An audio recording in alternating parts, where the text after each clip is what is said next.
트럼프 암살 미수 사건과 관련해서 굉장히 많은 의혹이 제기되고 있고 아직 답을 구하지 못한 질문들이 많이 있습니다. 오늘은 경호 실패 문제에 대해서 좀 집중적으로 분석을 해 드리도록 하겠습니다.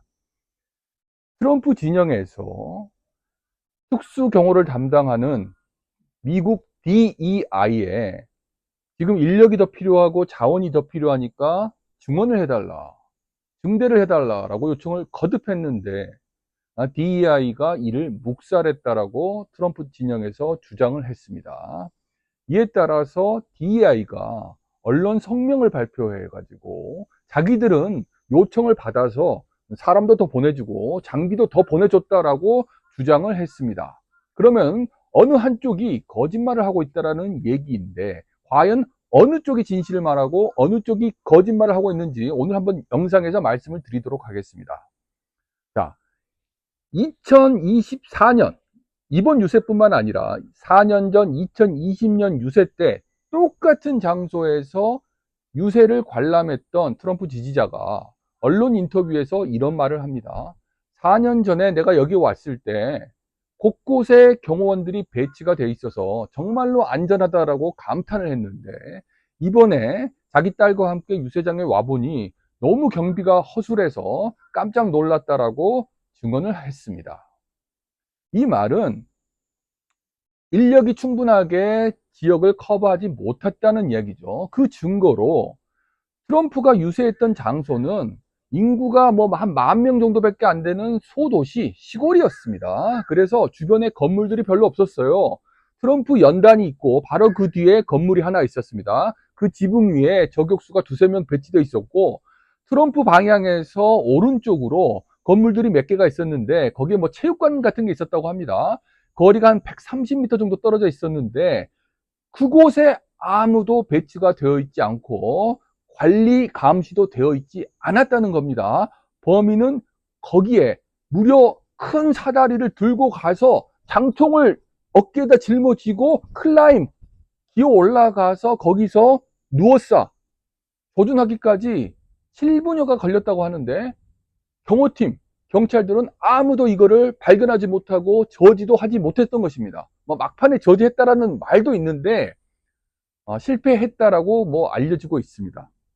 자, 이 말은 현장에 충분한 인력이 배치가 되어 있지 않았다라고 충분히 볼 수 있는 증거가 되겠죠. 그리고 하늘에 드론이 떠다니면서 모니터링을 했다면은 지붕에 암살범이 올라갔을 때 즉시 발견을 할 수 있었을 텐데 그조차도 되지 않았던 걸로 봐서 현장에 드론 감시 체계가 작동하지 않았다는 걸 볼 수가 있습니다. 다시 말해서 인력도 충분히 증원시켜 주지 않았고 장비도 충분히 좋은 장비를 제공해 주지 않았다는 얘기가 되겠습니다. 트럼프가 지금 사법 리스크를 벗어나면서 유세 횟수를 늘리고 있고 대선이 가까워지면서 유세 군중들도 굉장히 늘어나고 있습니다. 당연히 더 많은 인력과 장비가 필요한데 DEI가 소극적으로 대처했기 때문에 이런 어처구니 없는 암살 사건이 발생하게 된 것이죠. 암살범은 이제 고작 20살밖에 안 된 청년입니다.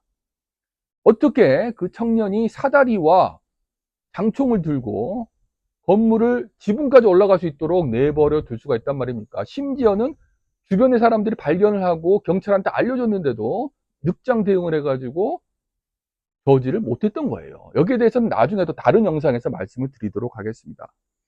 자, 트럼프뿐만 아니라 한때 민주당에서 바이든에게 도전했던 밥 케네디 주니어, JFK의 조카죠. 이 사람도 바이든 정부에게 특수 경호를 여러 차례 요청을 하고 방송에서도 컴플레인을 했는데 바이든과 DEI가 이를 묵살했습니다.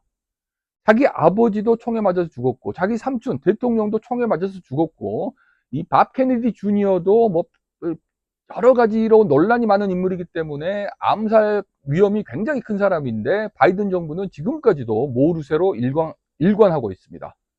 아마도 밥 케네디 주니어는 자기 돈을 들여서 사비로 민간 경호요원을 쓰고 있을 것으로 짐작이 됩니다. 이렇게 바이든 정부가 악랄한 거죠. 그렇다면은 자신의 최대 정적인 트럼프한테도 일부러 의도적으로 인력 지원을 소홀히 했던 게 아니냐 라는 의혹을 충분히 할 수가 있는 것이죠. 더군다나 제가 조사를 해보니까 이 DEI, 대통령, 전직 대통령의 특수경호를 담당하고 있는 DEI의 총책, 디렉터가 여자입니다. 킴벌리 시틀이라고 하는데, 이 여자가 바이든이 부통령을 할 때 바이든 경호 총책이었어요.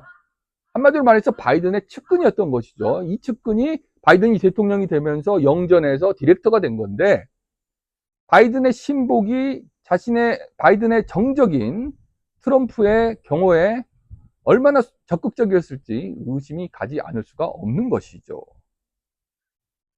또 하나 곁다리로 웃긴 게, 이 여자 디렉터가 자신의 재임 기간 동안에 가장 우선시 최우선으로 밀어붙였던 정책이 여성 경호원을 늘리자, 다양성 포용, 포용성 하이어 고용 정책을 펴면서 무슨 뭐 여자 경호원을 30%까지 늘리자, 이런 목표를 설정했다고 합니다. 여러분도 사진이나 영상 보시면 아시겠지만 곳곳에 여자 경호원들이 있어요. 물론 그 중에 일 잘하는 경호원도 있겠죠. 하지만 여자 경호원이 신체적으로 남자 경호원보다 일을 더 잘할 수가 없는 것은 누구나 다 알고 있는 사실입니다. 여러분 그 피격 당시 영상 보세요. 여자 경호원이 트럼프를 감싸고 있는데 몸빵을 해야 될 여자 경호원이 트럼프보다 키도 작고 몸집도 작아가지고 제대로 커버를 못 해줍니다. 그 덕분에 어찌 보면은 트럼프가 인생 사진, 그 주먹을 흔들고 성조기가 펄럭이는 곳에서 주먹을 높이 들고 구호를 외치는 사진을 건질 수는 있었을지 몰라도, 키 큰 경호원이 트럼프를 감싸줘야 했음에도 불구하고 키 작은 여자 경호원이 감쌌는데 전혀 효과적이지 못했다는 것이죠. 재수 없었으면은 헤드샷 맞고 저 세상 갈 수도 있었던 거예요. 또 뭐 트럼프가 차로 옮겨지는 과정에서 여자 경호원들이 막 우왕좌왕하고, 어떤 여자 경호원은 총을 그 자신의 총집에 집어넣지를 못해가지고 계속 버벅대면서 여기 놓고 저기 놓고 헤매는 그런 장면이 영상에 포착되기도 했습니다. 그러니까 제대로 이 일을 할 줄 모르는 그런 사람들을 훈련도 제대로 시키지 않고 현장에 배치를 했던 것이죠.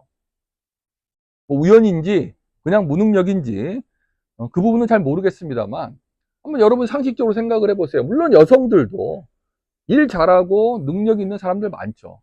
그런 사람들을 적재적소에 배치해가지고 자신들이 최대한 능력을 발휘하고 행복한 삶을 살 수 있도록 사회에서 보장해 주는 것은 당연한 얘기인데, 예를 들어서 비행기 승무원을 전 1m 50cm 단신 여자를 뽑아가지고 배치를 하면은 일을 제대로 할 수 있겠냐고요. 짐칸에 닿지도 않는데 키가. 남자도 마찬가지예요. 그러니까 승무원이 되려면 기본적으로 키가 커야 되는 것이죠. 건강하고, 마찬가지로 VIP 요인을 경호하는 사람이라면은 등발도 좋고 용기도 있고 자기 한 몸 다 바쳐서 목숨을 걸고 직무를 수행할 수 있는, 총탄을 맞을 수 있는 그런 사람들이 해야 되는 것입니다. 그런데 제가 영상이나 사진을 보니까 어떤 여자 경호원은 총소리가 들리니까 자기가 그냥 몸을 숨기고 있더라고요. 이렇게 무능력한 사람들이 세계 최강국 미국의 전직 대통령을 경호하는 최강 경호원들이라는 게 얼마나 웃기는 일입니까? 미국이 이렇게 속으로 썩어 있는 거야. 정신이 나가 있습니다, 사람들이. 자, 오늘 여기까지 하고요. 제가 계속 업데이트를 해드릴 테니까 구독, 알람 버튼 눌러주시고 나중에 또 뵙도록 하겠습니다. 감사합니다. 오하이오 통신이었습니다.